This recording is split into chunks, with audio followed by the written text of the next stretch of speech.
Assalamualaikum warahmatullahi wabarakatuh. Lensa Digital USIM Podcast. Hari ini kita bersiaran lagi dengan membawakan topik AI dan mahasiswa, revolusi pembelajaran, peranan dan peluang di universiti.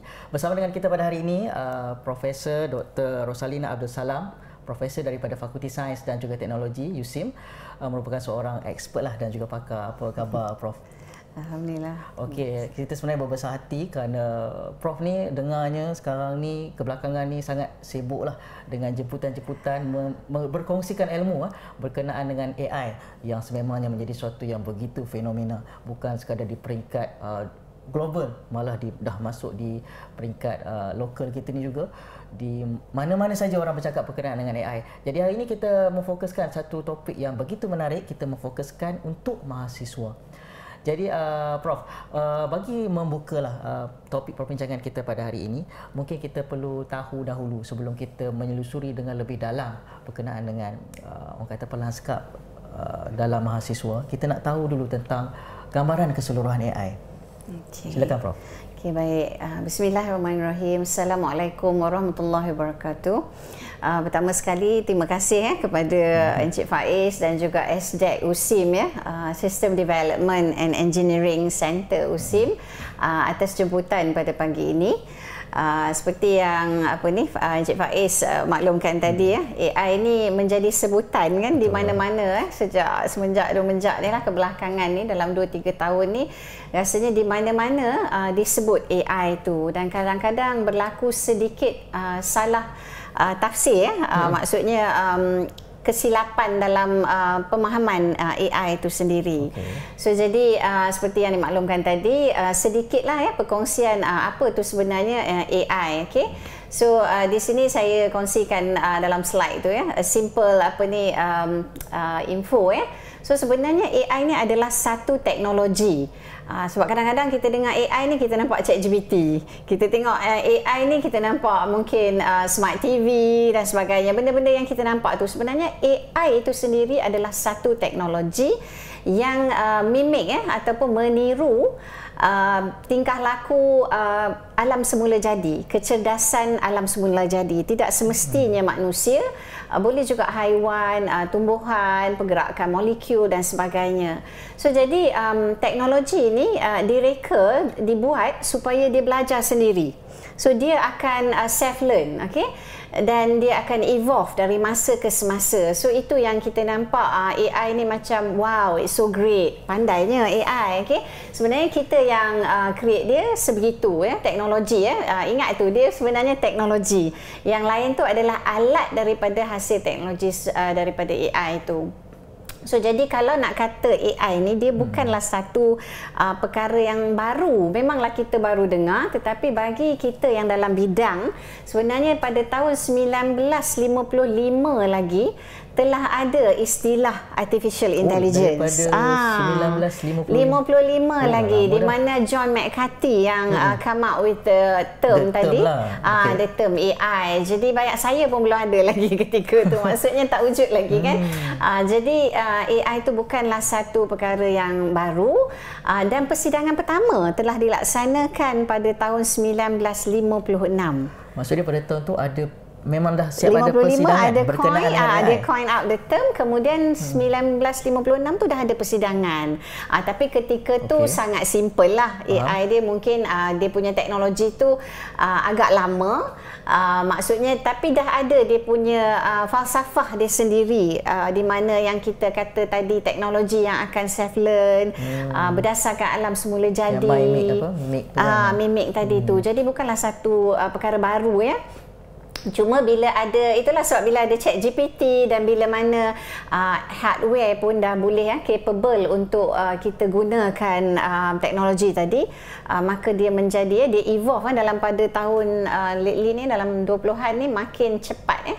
Dan kenapa ya asal usul dia, sebabnya dicadangkan ketika tu adalah untuk penyelesaian masalah. Sebab bila kita kata dia self learn, dia self learn, so dia dapatlah membantu masalah-masalah yang kompleks dengan kita masukkan data-data yang sepatutnya, maka dia akan boleh belajar dengan sendiri.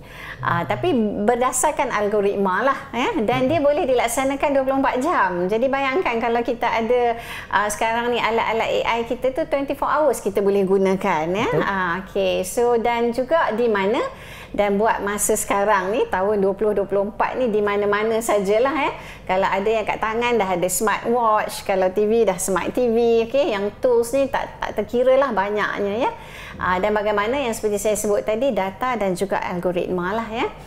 Ini secara ringkas lah ya, gambar-gambar dia. Maksudnya dia dah ada daripada penggunaan dia dalam kesihatan, transportation, agriculture, sekarang ni drone, semualah. Tak besar. Boleh kira dah tak ada yang tak guna. Yalah, nampak banyak semua sebenarnya kan. So dah tak ada yang memang, kalau kita nak kata ada tak mana-mana bidang yang tak menggunakan AI, macam susah pula nak jumpa sekarang ni. Semua pakai ya. Semua guna AI. Okey. So yang ini ya, sedikitlah bila kita nak sentuh topik kita hari ni, AI dan mahasiswa ni, sedikitlah mungkin pesanan ataupun ingatan kepada anak-anak yang kat luar sana. Sebab kalau kita tengok info yang saya paparkan di sini ya, graf kat situ, kita tengok WEF ya, World Economic Forum ya, dimaklumkan akan berlaku disruption kepada 85 million pekerjaan pada tahun 2020 sehingga tahun depan lah, lebih kurang sedang berlangsung. Dan dia akan create lah lebih kurang 90 lebih jobs, new jobs. Maksudnya di sini bukanlah totally new jobs. Dia adalah, dia kata kat situ new job roles. Maksudnya tanggungjawab tambahan ataupun baharu. Jadi bukanlah kita nak kata, tapi ada juga pekerjaan yang akan dijumutkan. Okey. Tetapi kebanyakannya adalah dia akan ditambahkan dengan tanggungjawab baru. Maksudnya kita kerja dengan cara baru ke? Dengan cara, maksudnya skill kita tu kita kena tambah skill AI tadilah. So kalau kita tak ada, kita kena, dan biasanya kita dengar sekarang ni upskilling, reskilling, betul. Kan kalau di bidang pekerjaan ya. Sebab kita ramai juga yang sini-sini yang memang tak ada pun knowledge pasal AI, jadi tiba-tiba dah banyak sangat tools, jadi terpaksalah Jadi kalau kita tengok peringkat-peringkat yang kat sini, kita ada executive, senior management, mid level, first level, experience, dan entry level ni adalah kepada mahasiswa lah yang baru nak pergi peluang pekerjaan. Dan nampak yang merah tu extreme impactnya yang tertinggi lebih kurang 18% extreme impact adalah kepada entry level. Maksudnya entry level ni yang nak keluar kerja, yang tengah baru keluar bergraduat kan. Jadi kenapa? Sebab yang atas-atas tu kita akan upskilling dan reskilling.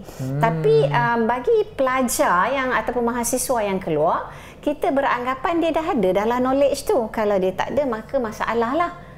Masalah tu, jadi patutnya itulah bila kita berada di universiti, inilah peluang-peluang yang patut kita ambil untuk kita menceburi lebih banyak knowledge dalam AI itu sendiri. Maksudnya, sebab kalau tidak, memang kena tahu juga AI. Ya, tak boleh tidak. Untuk mahasiswa ni. Jadi memang timely lah for us ya. Maksudnya mahasiswa ni dia tak boleh diam, rasa tak apalah, dia cuma belajar mungkin program edik contohnya belajar edik je, tak naklah ambil tahu, tak boleh janganlah tinggalkan AI ni mungkin untuk komputer ataupun engineering, tidak boleh tidak jadi kita kena upgrade ourselves. Jadi nampak kat situ dan juga kalau dia kata significant impact pun banyak dekat entry level. Moderate impact tu sikit sebab dia lebih banyak tu kepada impact dia yang extreme impact tu lah. Jadi kita mahasiswa yang kat luar sana, memang talk kita hari ni pun khusus untuk AI dan mahasiswa. Kita memang nak cari mahasiswa. Jadi nampak peluang pekerjaan di luar tu biasanya walaupun kita kerja yang bukan bidang pun dia akan tanya. Jadi hari ni sebenarnya talk kita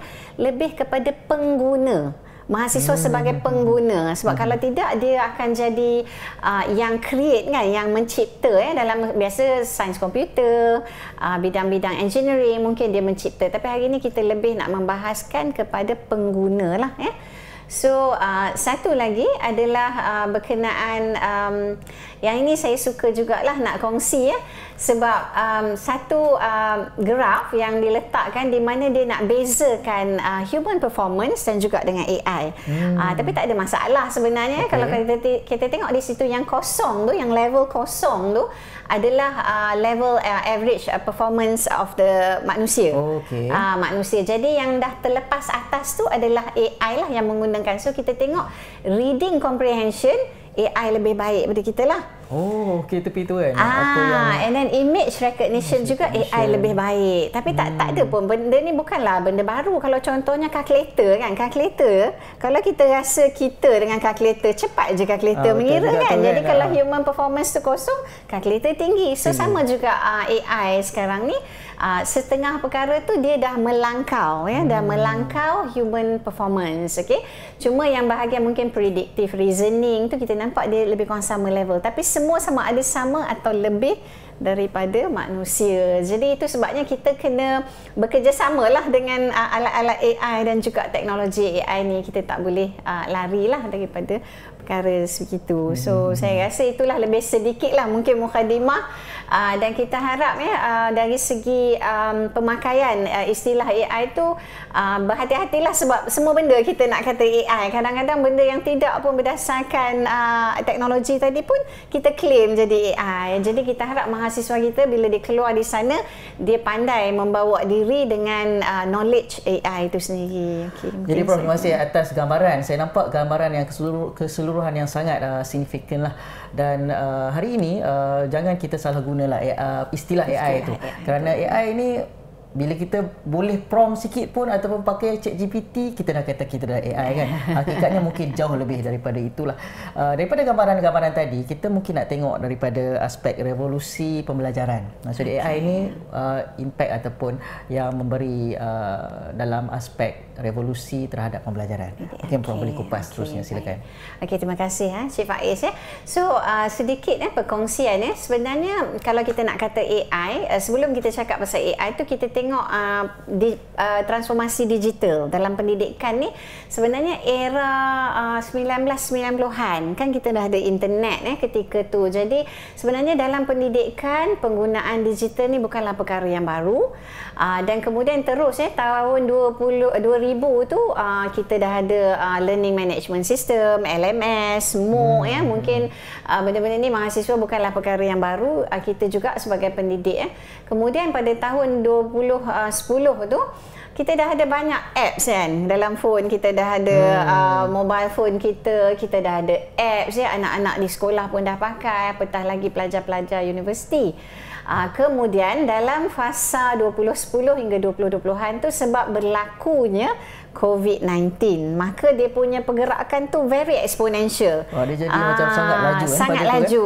Sebab sebelum tu dia bergerak, memang bergerak, dan kita pun faham AI ni akan sampai ke satu ketika diguna pakai oleh semua orang. Tetapi somehow bila COVID-19 tu agaknya ramai terpaksa duduk kat rumah kan. Jadi dia punya pencipta, dia create more lah, lagi banyak. So online learning, and then semua pelajar, bukan saja pelajar computer science, dia pun dah kena pakai dah Teams lah, kena mahir pakai yang kolaboratif all the tools ni kan. Jadi itulah ketikanya COVID tu membantu secara tak langsung awareness kita mengenai transformasi digital sekaligus AI itu sendiri. Jadi yang membantu kita juga sebab personalized learning. Bila alat-alat AI ni kadang-kadang pelajar boleh download certain tools, mungkin untuk quiz, dia boleh buat berkali-kali sampai dia pandai. Unlike kalau dulu dia buat dalam kelas, dalam tutorial kan, yang ini buku latihan kan, ataupun kalau dia buat pun dalam kelas je. Ni kalau dia rasa tak confident, dia boleh gunakan tools tersebut tu untuk enhance dia punya knowledge tu dengan sendirilah. Lebih personalized lah. Dan dia dah boleh, kita jugalah sebagai educator, kita dah boleh tengok ramalan prestasi, So alat-alat AI ni dah mula diguna pakailah dalam fasa-fasa ketika sebelum 20-an lagi, okey. Dan kemudian kita ada cloud computing, okey. Bila ada cloud computing ni, bahan-bahan banyak dekat sana, dan kadang-kadang bila terlampau banyak bahan, kita perlukan juga AI untuk membantu kita untuk filterkan bahan-bahan untuk keperluan kita. Jadi di situ kita dah mula guna alat-alat AI untuk membantu kita lah. Ya, dan juga alat kolaboratif tadi tu, maksudnya macam as simple as sekarang ni kita guna perkongsian kita dalam even Microsoft pun kita dah boleh SharePoint kita, okey, Padlet lah, macam-macam lah, walaupun tidaklah kesemuanya AI, tapi kita dah bergerak ke arah situlah ketika tu. Dan datanglah tahun 2020-an dan sampailah hari ni, mungkin dalam tahun 2022 tu munculnya ChatGPT. So masa 2020 tu kan banyak dah kita belajar dari rumah, online learning, tools semua. Tiba-tiba keluar pula ChatGPT bila habis COVID dah, towards the end of the COVID. Jadi masa tu semua macam like biasa kita pakai Google kan, kita pakai Google masa tu, Bard, sekarang ada Gemini, okay? Dah ada lah sikit-sikit dah keluar, okay? Jadi masa tu yang ramai macam macam mana ni pandainya kan ChatGPT tu. So di sebalik ChatGPT itu adalah sebenarnya AI teknologi tadilah. Okey, dan biasanya kita panggil, kalau penggunaan dalam NLP, Natural Language Processing tu, kita panggil generative AI. So ada term-term dia pula lah, generative AI, kemudian ada responsible AI, okey. So ethics, AI ethics, okey. So AI ethics sebenarnya lebih kurang responsible AI lah. Maksudnya kita menggunakan dengan berhemah. Dan kemudian pembelajaran fleksibel, keselamatan ni, okey, satu lagi pada anak-anak di luar sana, sebab kadang-kadang kita tengok cyber security ni, kita nampak on komputer je. Tapi memang banyak ada juga awareness yang diberikan sebenarnya kita sebagai pengguna. Sebab saya kata tadi, kita hari ni bercakap lebih kepada sebagai pengguna.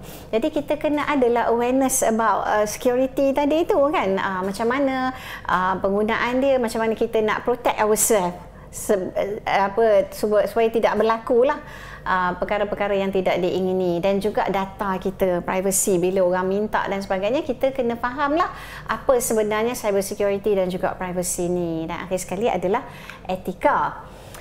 Okey, yang ini kalau rasanya anak-anak kita bila di Google aja kan, banyaklah alat AI, dan benda ni berubah. Kalau kita tengok 2-3 hari berubah yang baru. Ada je yang baru Yang ini saya ambil sekali lalu je. So yang mungkin biasa anak-anak kita pakai Canva, Quillbot, Grammarly, mungkin yang kat luar sana dah biasa, dah tahu dah. Tak payah sebut dah pun kan. OpenAI tu ChatGPT tadi, okey, Twitter AI pun ramai juga pakai. Jadi tapi banyak Mendeley, banyak lagi yang memang rata-rata lah semua dah boleh menggunakan, dan saya tak rasa pelajar-pelajar generasi sekarang ni tak pakai. Tapi harapnya lah jangan ada yang tak pakai lah. Make sure sebab saya kalau masuk kelas, saya kata pakailah semua. Banyak mana yang awak nak pakai. Maksudnya Prof lebih menggalakkan mungkin nanti akan ada yang bertanya, tak apa ke kan, tak apa, yang tu kita datang kemudian. Tapi kalau tanya saya dalam kelas saya, memang saya akan kata lagi banyak you pakai lagi bagus. Sebab saya pun tak sempat nak belajar tools yang baru ni. Sebab jadi pakai nanti pakai dan cerita kat saya pula kan. Saya pun boleh belajar alat yang baru. Tapi yang banyaknya itulah kita tahu yang seperti Grammarly, ChatGPT ni dah biasalah diguna pakai. Okey. Dan sedikitlah kita nak tengok, yang ini bukanlah kajian di Malaysia, tetapi telah dilaksanakan di US, pandangan lah untuk influence AI dalam education. Kalau kita tengok positive impact dia banyak, improve educational outcomes.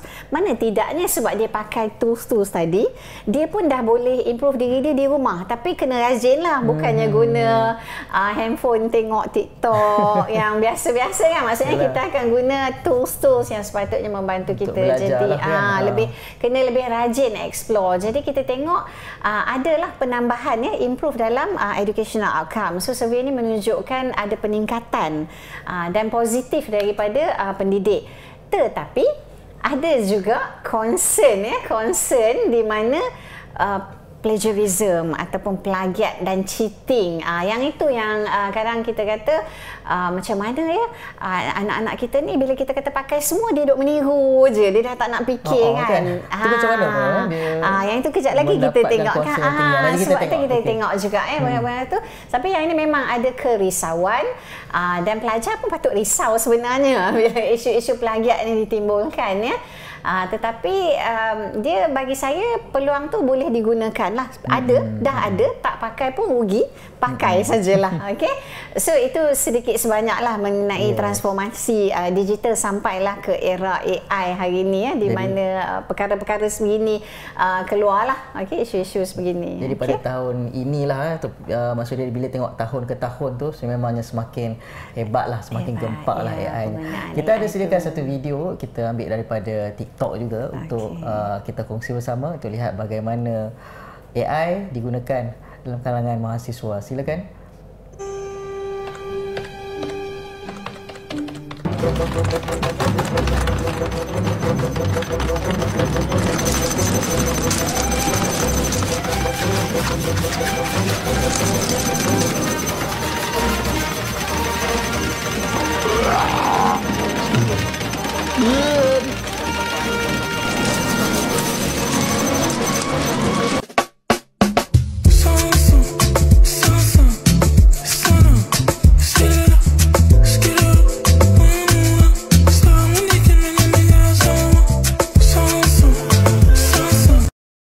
So kita tengok TikTok tadi tu menarik macam mana belajar tu tadi. Dia humanize tu pandai dia humanize. So dia bypass tu, dia bypass detector tu. Sebab bila isu plagiat ni tadi tu, sebab kita kata yalah kita ada Turnitin lah apa semua kan. Tapi tengok pelajar lagi pandai tu, lagi advance. Memang ada dah ada tools. Jadi tak apa, boleh je bagi saya, boleh juga nak guna pun tak apa. Dan akhir sekali kosong kan, detection ni zero kan. Macam kalau betul-betul tengok manusia video tu buat. dia tengok dia tak boleh detect. Maksudnya itu yang kerisauan di mana pendidik lah biasanya dirisau sebab cheating. So yang ini yang mungkin kita nak tengok macam mana nantilah.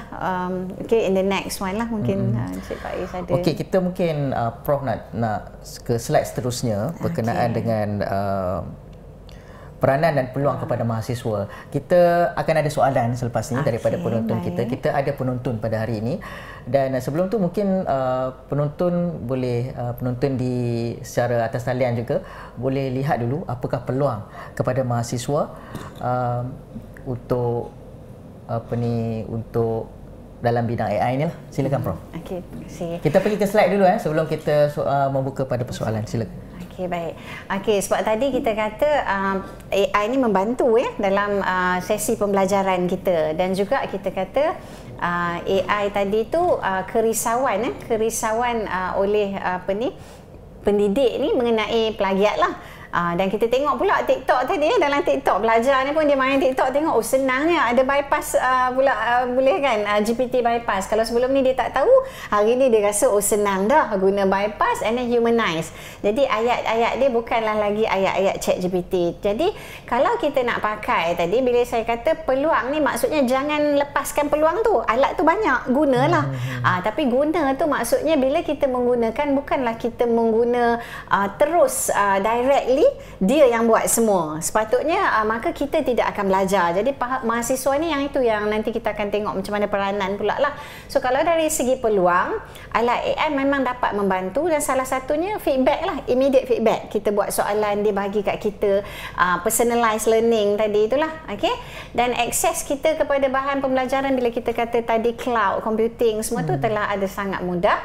Tetapi pelajar kena ambil peluang, macam saya kata tadi, graf yang asal tadi, entry level tu sangat, kalau tak ada knowledge AI ni, maka akan akan berlaku kesukaran di situ. Sepatutnya masa temu duga, kalau tak ditanya pun dia dah boleh cakap dah, dia dah pandai guna ini, dia dah expose lah to all these tools. Okay? Jadi persediaan untuk pasaran kerja. Jadi anak-anak masih di universiti sepatutnya telah cuba menggunakan sebanyak mungkin alat-alat AI, mungkin juga dengan bantuan ataupun guidance daripada pendidik sendirilah. Okey, dan komunikasi berpasukan. Bila nak buat assignment dah tak payah jumpa dah. Boleh buat seorang duduk rumah di sini waktu cuti ke, ada yang balik kampung pun tak ada masalah ya. Dan satu lagi analisa data. Kita ada Excel AI. So bukan Excel saja, Excel AI yang dah boleh membantu. Jadi benda-benda ni sepatutnya pelajar explore lah. Tak perlu pun diajar dalam kelas, tetapi pelajar rasanya lebih pandai untuk guna kita punya Google dan sebagainya, Gemini dan sebagainya, untuk dapatkan tools-tools dan cuba belajar sendiri juga, sebab kita ada banyak dalam video-video YouTube. Tapi cuma kita kena tengoklah sahih atau tak sahih pula. Sebab bila kita tengok video YouTube, kita tengok TikTok, kadang-kadang info tu tak sahih. Jadi pelajar kena juga tengok beberapa sumber, kena ataupun pandai semak jugalah, kena sebab semak. Terlalu banyak. Macam tadi dia kata bypass tu, betul ke tidak? Cubalah guna kan. Jadi kalau tengok guna, tak betul pun. Jadi benda perkara macam tu kita boleh semak. Tapi yang itu memang adalah bypass detector dan humanizer, memang adalah. Tapi ada perkara maksudnya pelajar patutlah semak juga, boleh pakai ke, ataupun memang ada je yang saya tengok di TikTok, the sharing part rupanya tak betul pun, tak betul langsung pun. Dia suka-suka lah, dia suka-suka nak share kan, nak dapat, nak attract tingkatkan view tu. View lah kan. Jadi pelajar kenalah berhati-hati. Tapi menganalisa data, tools-tools memang banyak, dan juga membantulah macam Google Calendar, pengurusan masa ya. Pelajar kena advance sikit lah you punya ni, sebab bila nak keluar alam pekerjaan tu benda-benda ni sangat penting. Penulisan, contoh yang macam TikTok tadi lah kan, dalam penulisan tu memang banyak sangat AI ni dapat membantu pembentangan ke Canva.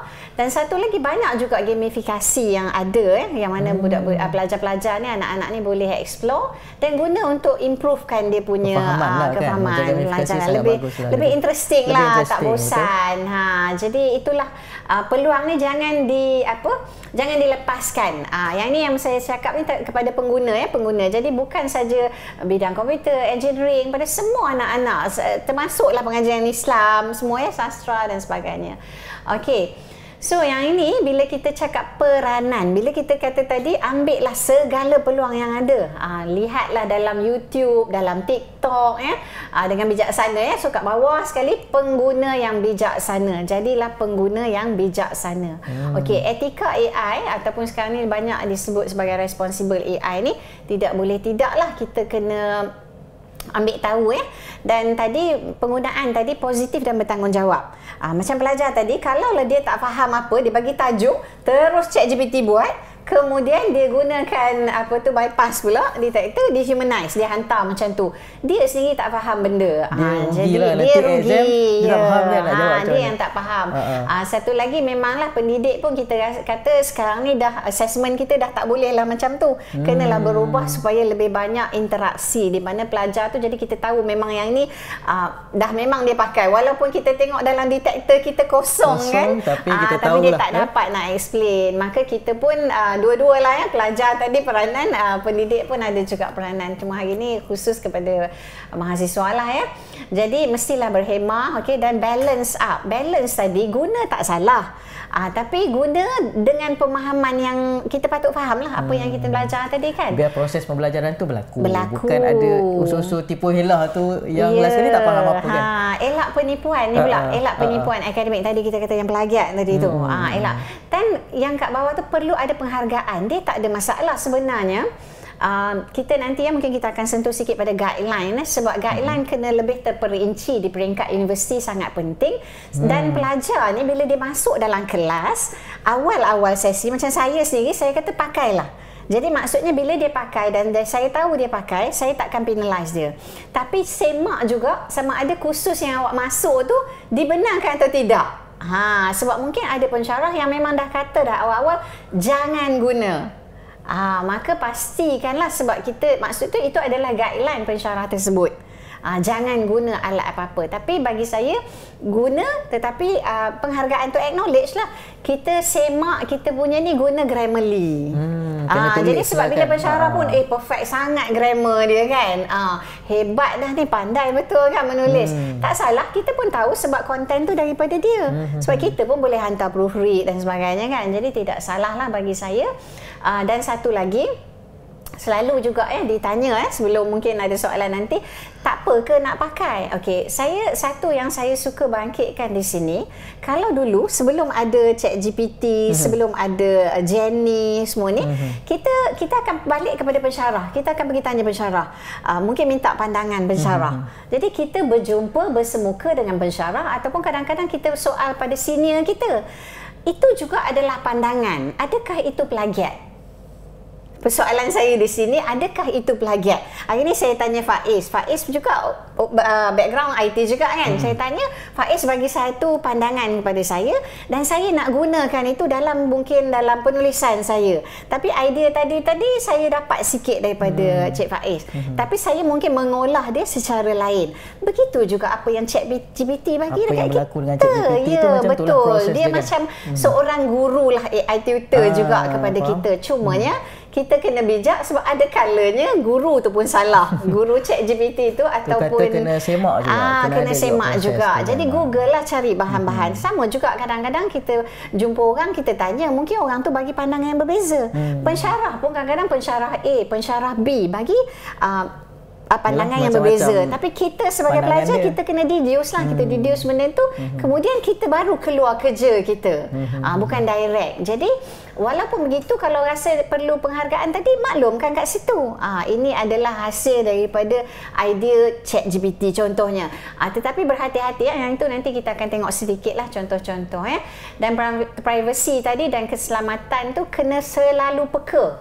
Awareness tu patut ada, dan saya letak juga peka dengan garis panduan, sebab garis panduan ni mungkin dalam kelas sendiri tu, kursus sendiri tu, pensyarah tu dah ada guideline. Okey, boleh guna, okey tak boleh guna. Dah ada garis panduan dah. Sepatutnya lah kita ada. So jadilah pengguna yang bijaksana, okey, untuk mahasiswa. Okey, takat tu lah kot, mungkin boleh. Itu paling penting sekali kena bijak lah menggunakan. Baiklah, kita ada penonton di studio ni untuk tanyakan soalan. Boleh orang kata suarakan soalan lah untuk Prof jawabkan. Silakan. Baiklah, bismillahirrahmanirrahim. Assalamualaikum warahmatullahi wabarakatuh. Selamat pagi Prof. Baiklah, saya Muhammad Zamratul Rahman bin Yusri, merupakan pelajar insyaAllah yang bakal jadi pelajar tahun 3 di Fakulti Pengajian Bahasa Utama FEBU. Baiklah doktor, saya terus kepada soalan. Soalan saya begini. Kita sering tahu AI akan memberikan hasil ataupun jawapan yang kita minta atau permintaan yang kita minta sangat cepat, dan itu memang kita nak, kita perlukan cepat dan pantas semua benda nak cepat. Dan saya sebagai mahasiswa yang mengambil bidang bahasa, dan kita sering tahu bahasa ni adalah satu subjek ataupun satu pengkhususan yang agak kompleks penggunaannya, dan pengajian pun agak kompleks sebab situasi berubah dan sebagainya. Jadi soalan saya, adakah AI ni dia akan kalah daripada segi disiplin ilmu pembelajaran tradisional?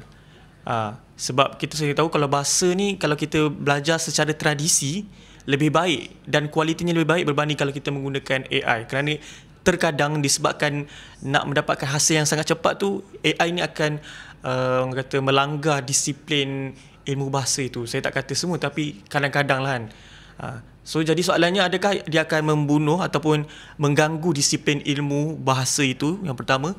Dan yang kedua, kalau ia membantu, sejauh manakah dia dapat membantu kami, para mahasiswa yang mengambil jurusan bahasa ni, tentang AI lah. Itu soalan saya saja. Sekian, terima kasih.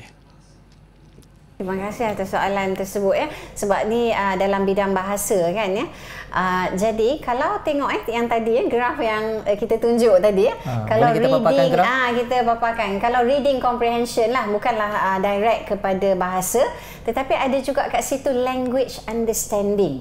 Okey, untuk pemahaman nampak dia melangkau sedikitlah daripada human performance sebagai manusia. Tetapi bila kita pelajar dalam bahasa bidang sepatutnya kita kena lebih arif lah. Tapi kalau soalan tadi sama ada dia akan hapuskan tradisional punya tu kan, tradisi. Dia macam ni lah, dia kombinasi. Saya tidak kata dia akan menghapuskan. Memang menghapuskan tu tidak, sebab language ni perkara yang setiap hari mungkin sebagai manusia human kita akan keluarkan mungkin istilah ataupun lenggok bahasa yang baru. Contohnya sebenarnya saya recently lah agak baru juga, saya duduk dengan sastrawan negara Datuk Zurina untuk buat puisi. Okey, kita guna beberapa tools untuk buat puisi. Jadi puisi yang dihasilkan, walaupun kat sini ini language understanding, tetapi kita nak mencipta puisi baru. Jadi sastrawan negara pun dah ya, saya bagi talk recently bersama dapat jemputan dengan orang seni, actually kebudayaan jugalah, kebudayaan kita terlibat. Jadi di situ bila Datuk Zurina saya tanya dia, sebab jemputan tersebut adalah sebenarnya untuk buat illustration menggunakan image. Jadi sebab saya kan bidang image juga kan. Jadi kita guna, tetapi ketika tu saya berminat juga untuk cuba menghasilkan puisi, sajak, pantun. So saya guna beberapa tools. Perbezaannya saya tak bawa lah kat sini sebab tak tahu ada soalan sebegini. Tapi bila kita keluarkan perkara sebegitu, Datuk Zurina kata sekolah rendah boleh lah. Maksudnya dia menilai lah apa hasil dia menilai. Jadi bahasa, sebab bahasa ni tinggi, dia tinggi, dia bukan hanya sekadar language understanding, NLP, yang itu bahasa biasa. Tapi bila pelajar dalam bidang bahasa tu, dia ada bahasa yang tinggi. Jadi bila bahasa, betulkan saya lah juga, saya ni bukan orang bidang bahasa, tapi bila kita nampak dia dapat membuat, dia dapat buat puisi, dia dapat buat pantun, dia dapat buat sajak. Jadi saya buat beberapa sajak. Masa tu sajak Merdeka. Kebetulan sebelum Merdeka, masa Merdeka lah, puisi-puisi. Jadi bila saya tanya macam mana Datuk, kalau Datuk Zurina ada, mungkin dia pun boleh dengar. So dia komen dia adalah puisi tersebut levelnya adalah lebih kurang untuk sekolah rendah. Bolehlah pelajar sekolah rendah ni kalau dia nak belajar bahasa untuk buat pantun dan sebagainya. Tetapi belum sampai ke tahap tinggilah untuk mahasiswa. Tapi mahasiswa boleh guna untuk membantu. Macam tadilah kita kata nak dapatkan data, bahan-bahan daripada nak filter untuk kita kan. Untuk nak kata mengganti in total tu, saya, kalau tanya saya, semua pun dia takkan boleh ganti in total. Sebab kita peranan di AI ni, manusia masih ada. Sebab kita yang masukkan data kat dia. So, mungkin satu hari nanti dia boleh buat puisi yang levelnya lebih tinggi. Allahuakbar. Sebab apa yang kita masukkan. So, hari ni kalau ChatGPT tu, bila kita main, kita create, kita masukkan, dia belajar daripada situ. Jadi dia come back, bagi balik kepada kita lah. Jadi kalau nak kata mengganti, tidak. Tapi penggunaan tu untuk cepat dan mempermudahkan, rasa tak salah lah untuk pelajar-pelajar menggunakan. Kalau untuk tujuan macam semak boleh bahasa? Semak boleh bahasa. Boleh. Cuma kalau bahasa tadi tinggi, katalah dia orang buat very high level punya. Macam jadi mungkin ChatGPT pun tak pandai pun nak semak benda tu kan. Itu saya tak pernah cuba.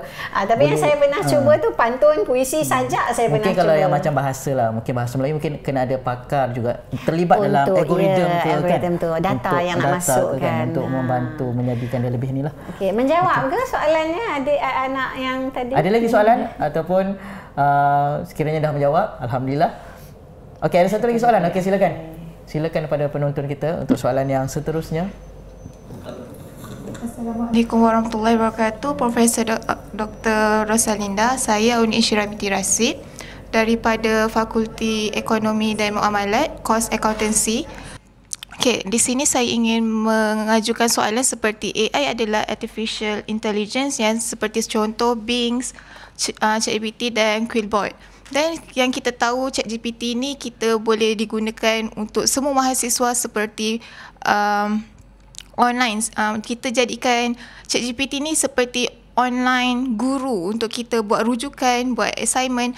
Dan saya juga jumpa keburukan, iaitu ChatGPT ini tidak boleh digunakan untuk rohani. Seperti kita tanya mengapa bencana ini terjadi, ChatGPT akan mengeluarkan fakta-fakta, sedangkan bencana itu terjadi kerana kemungkaran Allah kepada kita. Dan ChatGPT juga tidak boleh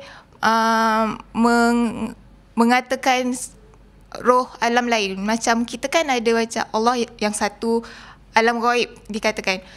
Di sini saya punya soalan, adakah ChatGPT ini boleh digunakan semua mahasiswa untuk menjadikan rujukan untuk rohani dan untuk orang Islam, seperti yang saya cakap tadi, macam bencana itu terjadi kerana Allah muka kepada kita, begitu. Tapi kat ChatGPT dia takkan cakap benda itu, sedangkan dia akan memberi fakta.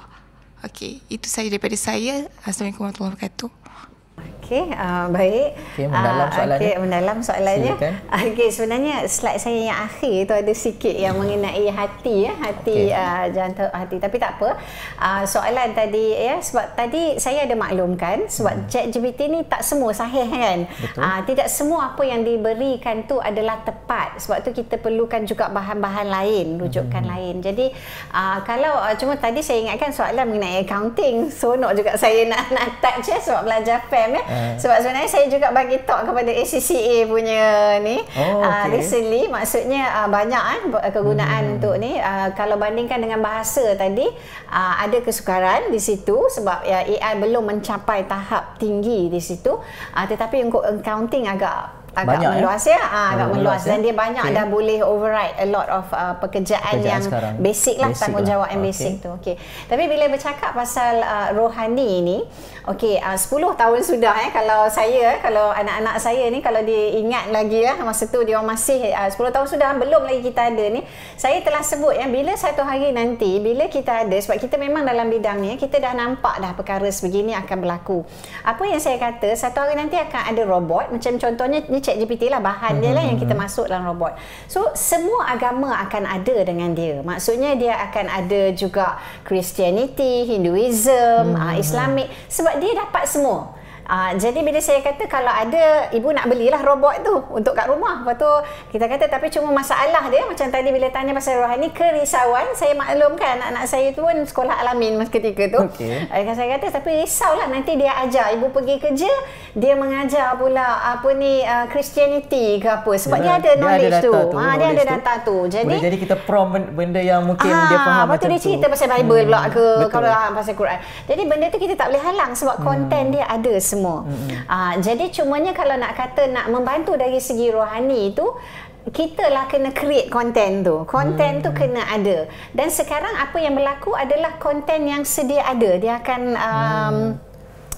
dia akan crawl, kita panggil crawl, dia ambil semua apa yang ada, bahan-bahan yang ada, kemudian dia guna pakai, dia deducekan daripada situ, dia keluarkan fakta dia. Jadi bila bila saya cakap kat anak-anak cakap apa, esok dia pakai sari, lusa dia pakai cheongsam, tapi benda tu memanglah hari ni benda tu akan menjadi realiti dah. Itu 10 tahun sudah saya bercakap. Jadi benda yang penting tadi, kalau kita nak tanya mengenai rohani tu, kita tak bolehlah rely too much on that. Sebab dia boleh confuse juga dengan Bible. Tapi ada juga kalau tengok dalam TikTok, sebenarnya ada orang bertanyakan mengenai Nabi, Jesus tu Nabi ke tidak, Tuhan ke tidak. Tak pastilah anak-anak kat sana main tak banyak TikTok. Saya ada jugalah selalu sesi yang berfaedah lah untuk tambah knowledge ni kan.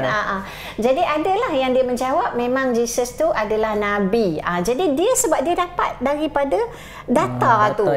Tapi masalah tepat atau tidak tepat, kita kena kita masih kena refer, kita ada ustaz, kita ada ustazah, maksudnya ataupun kitab-kitab yang sedia ada. Kita tak bolehlah directly rely untuk macam tadi nak kata rohani tu, be careful, kena berhati-hati tu, sebab tadi pengguna bijaksana tu sangat penting.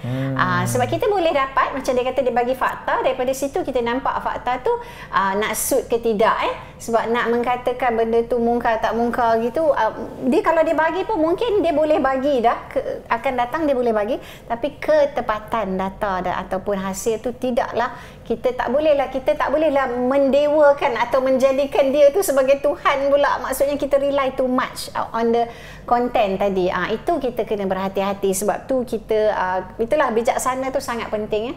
So kita sebagai mahasiswa perlulah lebih peka dan ada knowledge, supaya kita juga dapat membantu orang di luar sana yang bukan sampai ke tahap sinilah. Boleh? Okey, untuk sesi ini kita dah pun mendengar jawapan-jawapan daripada persoalan-soalan. Terima kasih kepada pelajar-pelajar penonton kita yang hadir dan bertanyakan soalan yang begitu menarik sekali, yang saya pun tak terfikir soalan begitu. Sebagai orang kata apa, sebagai rumusan untuk sesi kali ini, apa dia Prof, berkenaan dengan penggunaan AI untuk mahasiswa di peringkat macam ni lah, peringkat sekarang, peringkat undergrad lah. Undergrad untuk kesimpulan yang ini, sebab nanti kita ada kesimpulan akhir juga. Betul. Tapi cuma key take home yang saya patut sebut lagi sekali adalah jadilah pengguna, mahasiswa sebagai pengguna yang bijaksana. Okey, guna sebanyak mungkin tetapi dengan bijaksana, dan gunalah dia, apa kita kata, responsible AI tadi, bertanggungjawab dalam penggunaan tools kita. Itu saja. Baik, terima kasih Prof. Kita berehat seketika untuk kita saksikan sedikit tayangan video sebelum kita masuk ke sesi yang seterusnya. Terima kasih. Assalamualaikum.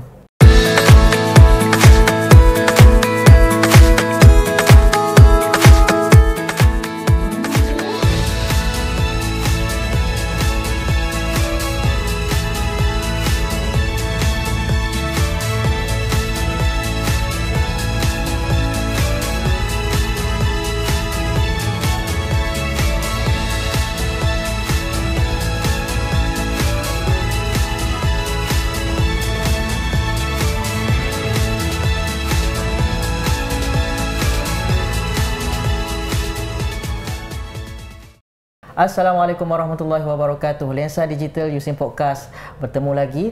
Masih lagi kita bersama dengan yang berusaha Profesor Dr. Rosalinda Abdul Salam, Profesor daripada Fakulti Sains dan juga Teknologi USIM. Alhamdulillah kita telah pun membincangkan, berdiskusi, dan juga Prof banyak berkongsikan ilmu berkenaan dengan penggunaan AI dalam kalangan mahasiswa, gambaran-gambaran berkenaan dengan teknologi AI. Dan untuk siaran dan sesi kali ini kita akan melihat pula, kalau tengok video tadi lah, mungkin nanti Prof boleh ceritakan bagaimana penggunaan dari aspek research. Dan soalan saya, bagaimana peranan dan peluang kepada mahasiswa untuk yang postgrad ataupun yang siswazah pula. Okay, silakan Prof. Baik, terima kasih Encik Faiz. Okey, so tadi agak umum lah, lebih kepada mungkin penggunaan kepada undergraduate lah ya. Pelajar ijazah sarjana muda ya, untuk yang macam kita nak guna tadi ChatGPT lah, Grammarly dan sebagainya. Tapi bila kita bercakap pasal siswazah, tadi video tadi tu menunjukkan penulisan artikel ya.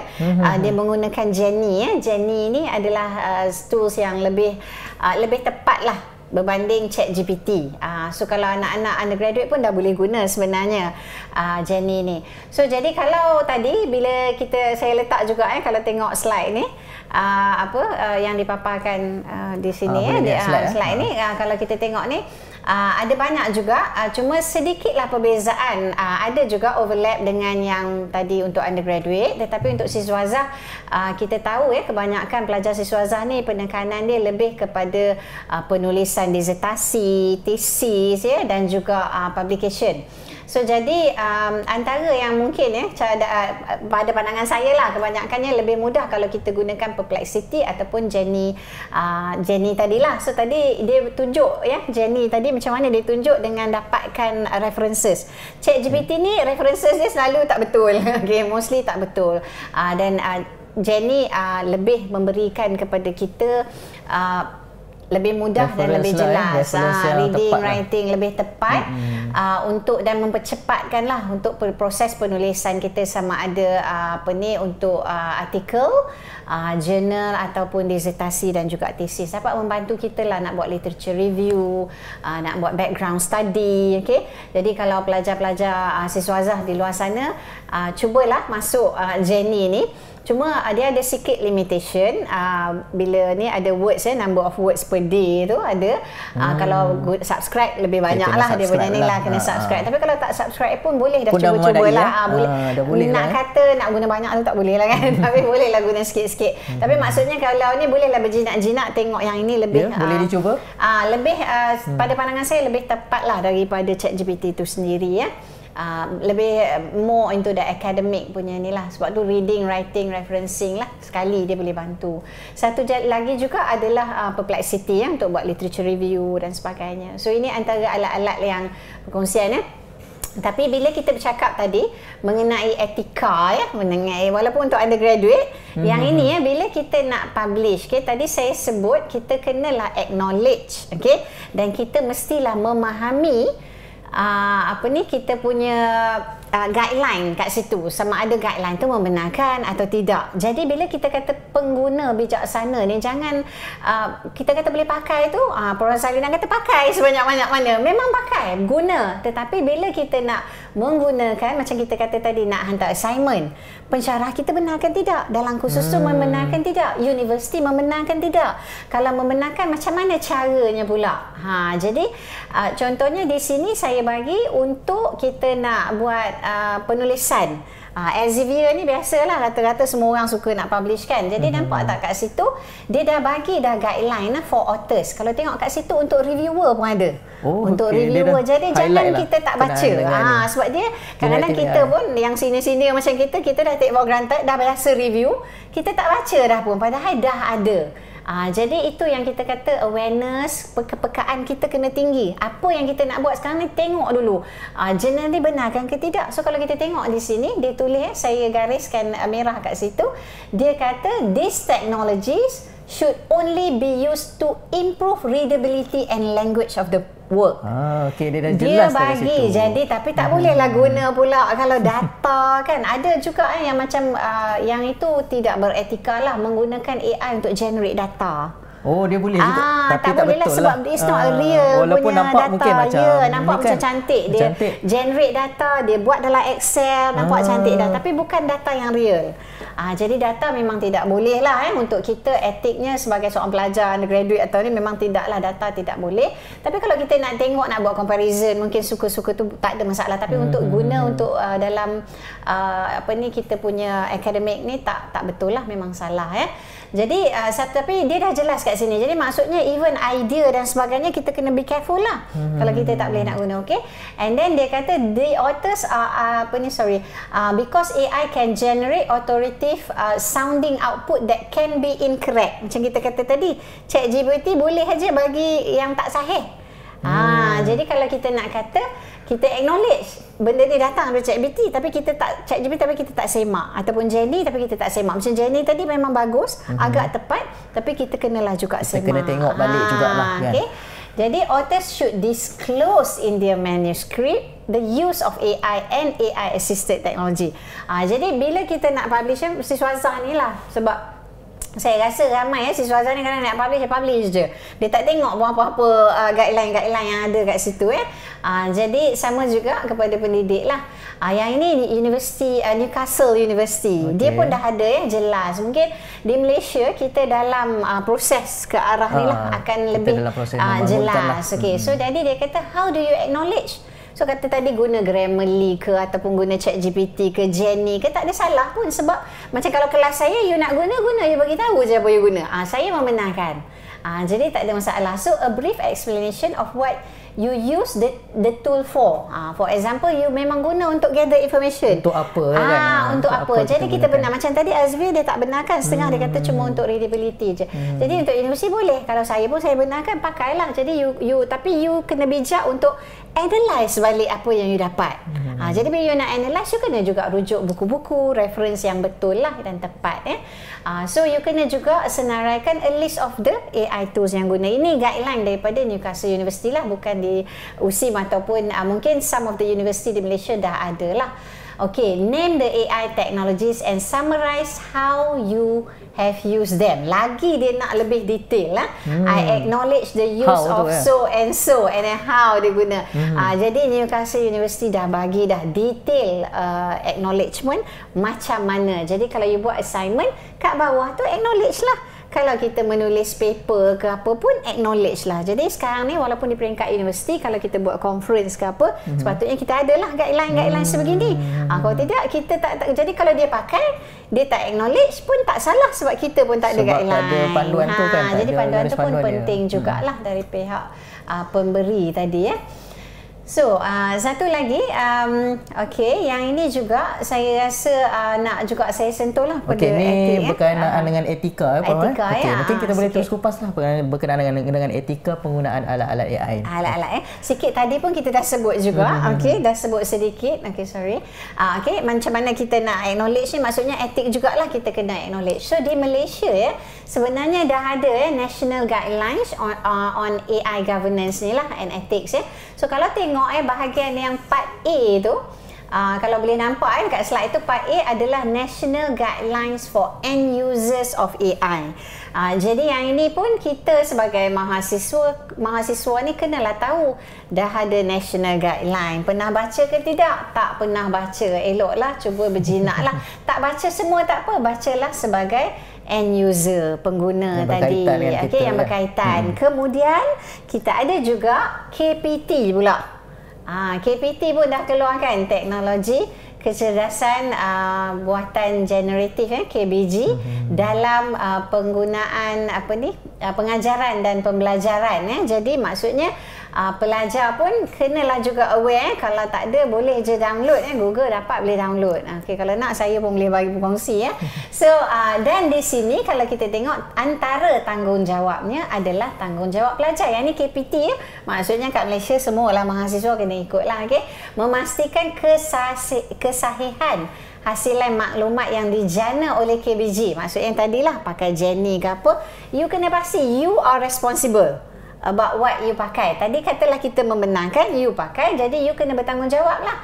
Okey, sebelum mempertimbangkan penggunaannya. Jadi itulah yang kita kata kena bijaksana tu penting. Okey, mengambil tahu dan memahami berkenaan perkembangan teknologi AI, terutama KBG ni lah, generative AI dari masa ke semasa dan boleh digunakan untuk menyokong pembelajaran tetapi bukan mengambil alih tugas sebagai pelajar. Yang macam tadi, yang awal tadi kan, pelajar tu guna terus semua dia pakai sampai humanize tu jadi kita kenalah faham etika kita sebagai seorang pelajar sebab kalau ditangkap bolehlah digantung ataupun expel terus jadi berhati-hati dengan tadilah bila saya pesan tadi etika kita, guideline yang sedia ada kita kena ambil tahu. Okey, dan menggunakan KBG secara berhemah dan beretika berdasarkan garis panduan yang telah ditetapkan oleh PPT, maksudnya oleh universiti. Dan kalau belum ada jelas di peringkat universiti, mungkin dalam kelas tadi. Sebab kadang-kadang universiti ada guideline tapi pensyarah ada ekstra lagi guideline dia. Khas untuk mungkin khusus mungkin dia khusus kan. Khusus dia tu tak boleh. Memang dia tak boleh benarkan benda tu. Jadi yang ini mahasiswa kena alert, kena peka kena peka daripada yang ni, daripada KPT, kemudian di peringkat universiti dan akhirnya di peringkat khusus tu sendirilah. Jadi kita tidak boleh tidaklah dan sedikit lagi yang ini atau nak mungkin nak soalan boleh juga. Saya nak tengok soalan dekat Facebook sebab saya lihat ada beberapa soalan lah. Cuma kita mungkin tidak akan baca ke semua soalan sebab banyak dan juga masa juga mencemburui kita. Mungkin kita akan pilihlah satu ataupun dua soalan. Okey, soalan yang pertama sekejap saya tengok Okey, Assalamualaikum Prof. Saya Hadijah dari Fakulti Perubatan dan Sains Kesihatan. Pada pandangan Prof, adakah AI akan ada kemahiran mendiagnosis penyakit sama seperti doktor? Dan apakah yang boleh dilakukan untuk mengintegrasikan AI dengan bidang kesihatan? Silakan Prof. Ini bidang perubatan. Perubatan daripada bidang perubatan. Okey.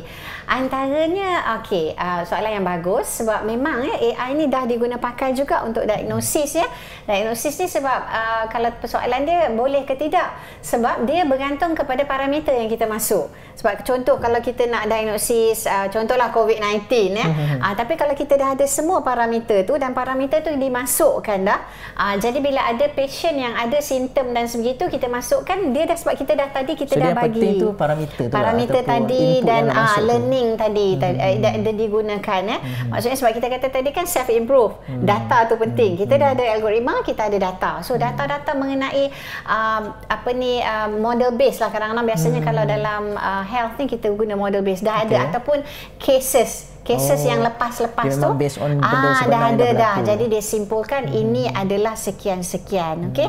Dan kalau untuk diagnosis contohnya kanser banyak juga telah digunakan sebab kadang-kadang mata kasar doktor pun tidak begitu dia kena tengok juga. Tetapi AI ataupun tools dalam image pemprosesan ni dia boleh go dan zoom dan dapat identify lebih accurate. Maka yang itu boleh diberikan kepada pihak doktor dan dia boleh semak dengan mempercepatkan diagnosis tersebut. Proses tu lebih cepat, lebih dan cepat. maklumat tu lebih jelas nampak kan. So untuk buat satu membantu. Jadi kita kata memang sangat membantu di dalam health industry. Cuma kalau nak percaya 100% tu macam mana? Masih ada doktor lah kebakaran sebab akhirnya ada. Tapi sebenarnya kalau gambar image kan sebab gambar tu telah diambil. Jadi kesalahan boleh berlaku kepada alat yang mengambil gambar tadi. Dia tetap kena juga rujuk semua pada gambar dia. Jadi tapi kita katalah kita guna MRI. Biasa doktor pun tengok MRI images. Kalau gambar yang diambil tu salah atau mungkin ada something noise kat situ, maka dia punya diagnosis salah. Salah juga. Tapi dalam kes ni katalah MRI images kita ambil dan dia simpulkan okey yang ini adalah brain cancer. Makanya doktor pun tengok betul. Okey, dan kadang-kadang sebab dia boleh analyse dan doktor pun sebenarnya dia kadang-kadang dia tak ada banyak cases yang lampau di mana AI ni dalam sistem tu dia cepat tarik. Dia dah ada dah. Ya, dia dah ada dan dia dapat simpulkan dan beri pandangan kepada doktor tersebut. Satu lagi juga robotik lah. Kalau dalam AI dah ada dah yang surgery menggunakan robot tu. Boleh dah pakai. Sunway kalau di Malaysia Sunway Hospital banyak pakai lah. Memang dah ada. Rasanya government hospital belum lagi. Tetapi robotik di Sunway Hospital memang dah diguna pakai dan sangat mudah lah. Sebab tangan pun kadang-kadang bila precision tu kan, ketepatan tadi mungkin doktor lebih faham lah ketepatan tu. Jadi memang boleh diguna pakai. Tetapi perlu ada, bukan tidak perlu ada doktor di situ, perlu ada doktor kepakaran. Dia masih ada juga, tapi kecanggihan tu memang dah sangat-sangat hebat. Jadi cepat lah. Maksudnya dia boleh diagnose dengan cepat, dia boleh buat pembedahan dengan lebih cepat juga. Okey, kita nak pergi ke soalan seterusnya dalam Facebook ni.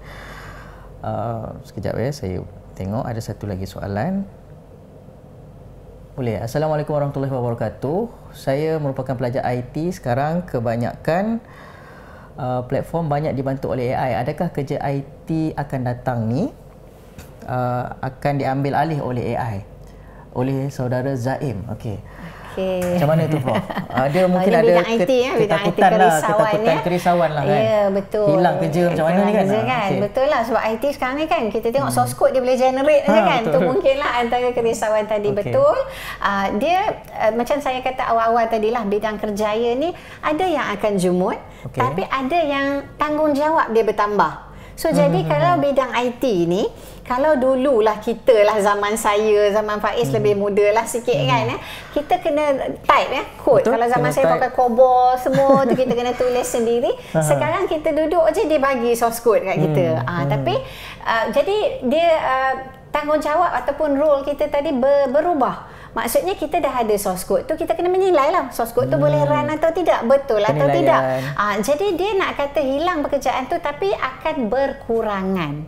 Kalau dulu kita memerlukan 5 software engineer, hari ini mungkin 1 atau 2 dah mencukupi. Dia tidak hilang terus, dia tidak jumut.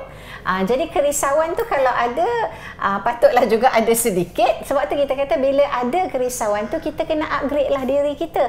Kita upgrade daripada, maksudnya dari segi bidang tertentu untuk develop software tu. Tapi kita boleh buat untuk analysis. Again, kita pakai juga tools Kita guna juga tools untuk kita analyse. Kita ada Excel AI, kita ada big data, data analytic. Jadi pelajar-pelajar IT ni kena lebih terbuka lah.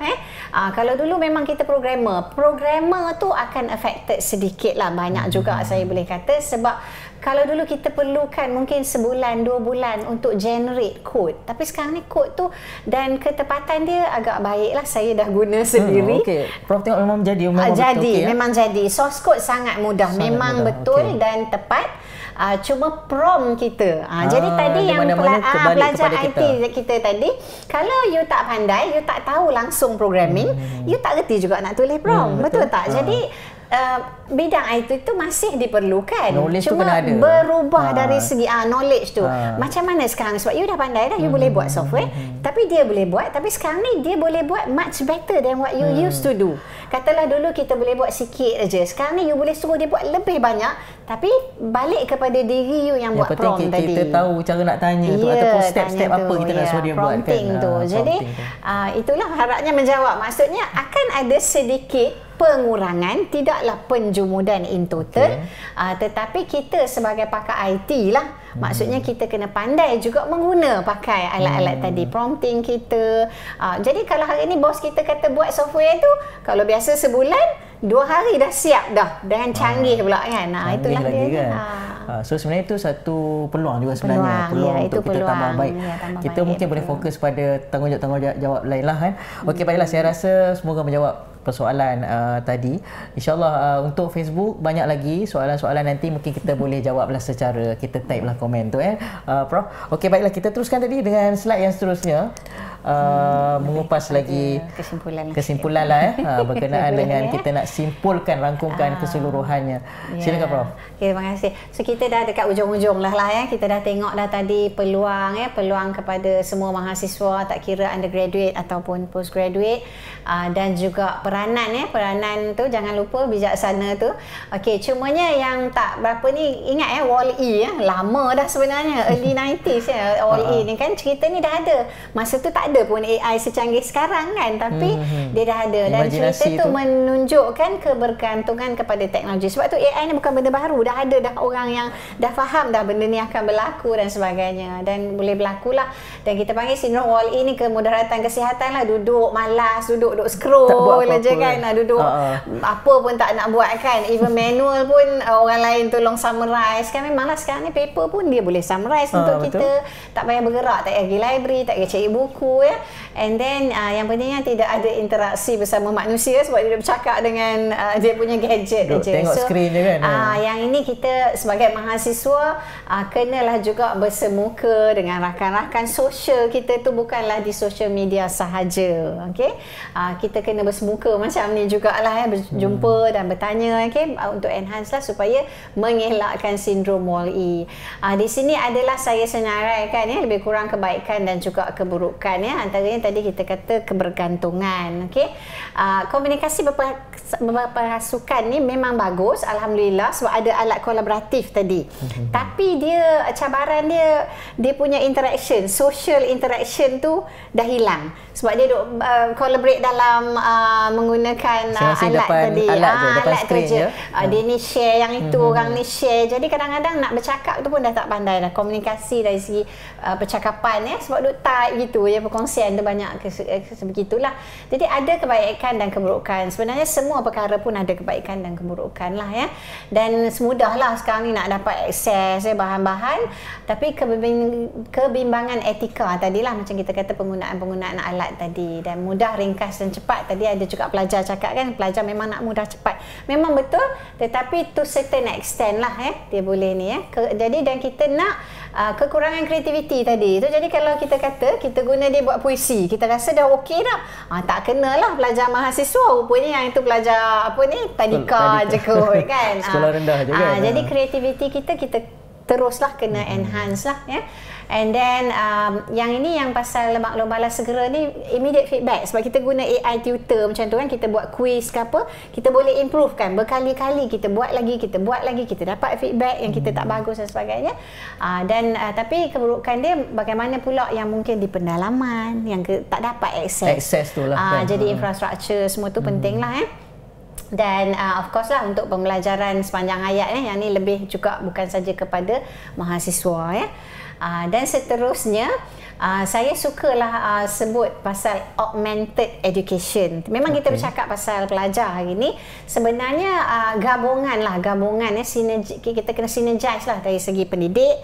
Jadi pendidik pun perlulah aware dengan alatnya, dengan segala macam yang ada di luar sana, pelajar, dan kita tak boleh tinggallah teknologi.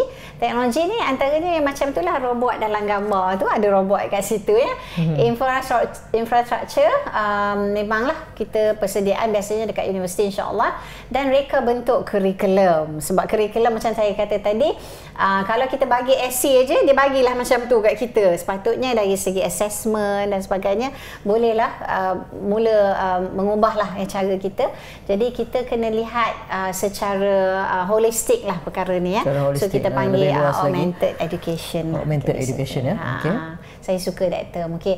Tadi bila ada yang tadi daripada perubatan bertanya ya, dah ada robot untuk buat surgery ya. Okay. Tapi sekarang ni humanoid robot. Ni nampak ada harga tu. Dia ada boleh harga beli tu. macam Dah boleh dah. Kita dah boleh buat pesanan ya. Unitree G1 ni harga dia $16,000 USD. Okay. Kalau dulu handphone kita kan, iPhone mahal kan. Sekarang ni semua dah ada. Ramai pelajar pun dah pakai kan. Rasa 2-3 tahun lagi, entahkan tahun depan 5,000 kot USD kan. Kita tak tahu kan. Kita tunggulah. Yang ini dia dah boleh ada pergerakan. Sebenarnya ada video ya, tapi kita tak adalah nak ni. Bolehlah Google kalau boleh nak Google tengok. Lah, cari apa nama dia tu? Unitree G1. Okey, nak beli pun dah boleh tempah kalau mampu ya. Mahal jugalah $16,000 USD kan. Kalau kita tukar. Jadi maksudnya yang gambar tadi tu tidak mustahil lah. Dia duduk dalam kelas bersama kita. Dan yang saya cakap dulu 10 tahun sudah, saya pesan kat anak-anak kalau ada saya nak beli kan, kalau murah saya beli dah. Kalau setakat $5,000 insya-Allah boleh beli. Okey. Nanti Prof beli beritahu saya, boleh saya tengok. Jadi mungkin di universiti pun instead of guna alat-alat yang lain, dah boleh guna untuk ni pun lah, dalam bilik ni pun boleh guna. Dah boleh lah. Maksudnya dia akan drop lah price sebab dia dah mass production. Yang ini bukan apa saja, nak bagi sedikit pendedahan lah kepada pelajar untuk masa akan datang. Maksudnya perkara sebegini akan berlaku. Mungkin di tempat kita bekerja ada, kan kita tengok di kedai kan, di kedai ada yang duk bagi apa tu, yang servis tu, servis robot yang bergerak kan. Nah, yang ni lebih cerdik lah sebab yang kita boleh soal jawab. Dia dah ada macam ChatGPT macam tu dah boleh. And dia boleh customize. Yang ni yang paling murah. Kalau kita nak apa-apa kita boleh minta. Bolehlah semak kalau nak. Bukan nak jual lah, saya tak dapat apa-apa. Cuma maksudnya benda ni dah ada lah. Dah ada di pasaran. Okay, China keluarkan. Dan kita dengar Tesla juga akan keluarkan. Mungkin setahun dulu lagi. Semualah competition lah at the moment. Kalau semua nak keluarkan. Kerja rumah tu bagus. Itulah dia, yang ni boleh. Dia dah ada. Boleh? Dia dah boleh bancuh air. Lipat baju boleh? Lipat baju saya tak nampak lagi. Bancuh air, ambil benda tuang. Dia dah boleh buat lah. G1 ni dah boleh buat. Jadi itulah. Tapi macam tadi yang disebut pasal rohani tadi. Jadi konten tadi tu, kalau kita pakai konten sedia ada, maksudnya kena adalah pakar yang Islamic content untuk ubah suai sedikit kegunaan mungkin untuk Muslim punya humanoid robot. Sebab apa pun berbalik kepada konten dalam tu ya. Itu saja. Dan juga pada yang rohani tadi ya. Okey, yang bila tadi ada pelajar tadi yang penonton ya dekat luar sana tadi. Okey, apa yang ini kesimpulan akhir lah yang saya nak bagi adalah AI dan kecerdasan manusia. Sebab ada yang selalu tanya, boleh tak mengatasi? Mengatasi tu macam kalkulator tadi. Dia kalkulate cepat pada kita kan.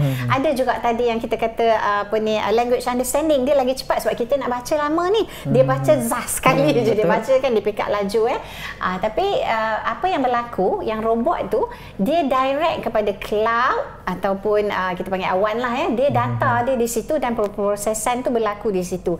Tetapi kita manusia, kita masih lagi ada ilham, ada kalbu kita. Jadi which is infinity lah, tu ada tanda infinity kat situ. Yang ini apa yang ada? Apa yang ada, data yang kita ada, kitab yang kita masukkan, walau Quran pun ada, tapi mungkin tafsir tak komplit.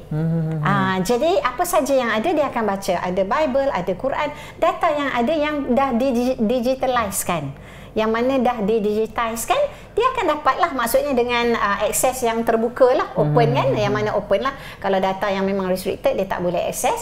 Data yang open ni dia akan ambil, dia akan self learn, betulkan balik. In fact kalau soalan yang kita ajukan pun dia akan ambil balik, dia akan betulkan.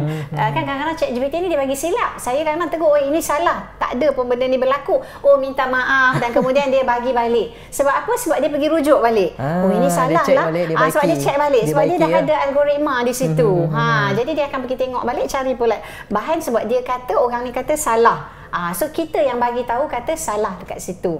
Jadi tetapi manusia ni dia ada ilham ataupun kalbu dia sendiri yang direct lah, knowledge yang memang bukan ada data yang kita baca kan, tiba-tiba kita terfikir kan satu-satu perkara yang without any apa idea dan sebagainya, dia datang je. Kan, dia datang, kan? Jadi ilham tu datang. Itu tak ada pada itu AI, tak ada AI. Jadi kalau nak kata total replacement manusia tu tidaklah, tapi dia bolehlah buat kerja nampak cerdik sebab okey, contohnya kita nak bagi robot menangis. Sebab kita dah kata dia kalau situasi A, B, C, maka bolehlah keluarkan air mata. Memang dah ada dah robot yang memang boleh keluarkan kita air nampak mata. Dia macam ada emosi lah. Kita nampak macam betul. Jadi kalau orang yang tak faham apa yang berlaku, dia rasa macam dah macam manusia ada betul. Dia ada. Perasaan tu sebenarnya bergantung kepada apa yang kita sebenarnya masukkan manusia juga. yang masukkan juga. Okey, sebab dia ada robot yang boleh rasa ya, masam manis semua dah boleh, menangis pun ada. So itulah kesimpulannya, AI dan perbezaan dia masih ada di situlah. Dan kita sebenarnya yang lebih bijak dan cerdik sebab kita yang mencipta benda AI ni tadi ya.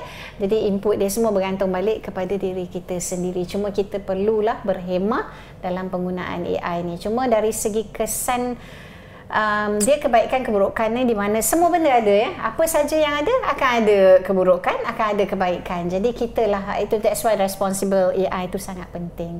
Okey, itu sajalah buat masanya. Baik, alhamdulillah. Terima kasih kita ucapkan kepada Prof atas kupasan yang saya kira membuka fikiran kita juga dan sangat-sangatlah menarik apa yang dikongsikan, terutamanya bila melihat dari aspek bagaimana manusia sebenarnya perlu menjadi pengguna yang bijaksana sebab banyak sangat yang begitu canggih telah pun tersedia. Dan untuk konteks pada hari inilah kita memfokuskan tentang mahasiswa. Jadi AI dan mahasiswa, revolusi pembelajaran, peranan dan peluang di universiti adalah sesuatu yang perlu kita ambil beratlah dan perlu kita manfaatkan sebaiknya. Semoga kita dapat menjadi antara mahasiswa yang bermanfaat dan yang beretika. Saya rasa itu saja untuk hari ini. Lensa Digital USIM Podcast, semoga bertemu lagi dalam kesempatan yang akan datang. Assalamualaikum warahmatullahi wabarakatuh. Terima kasih. Terima kasih, Prof.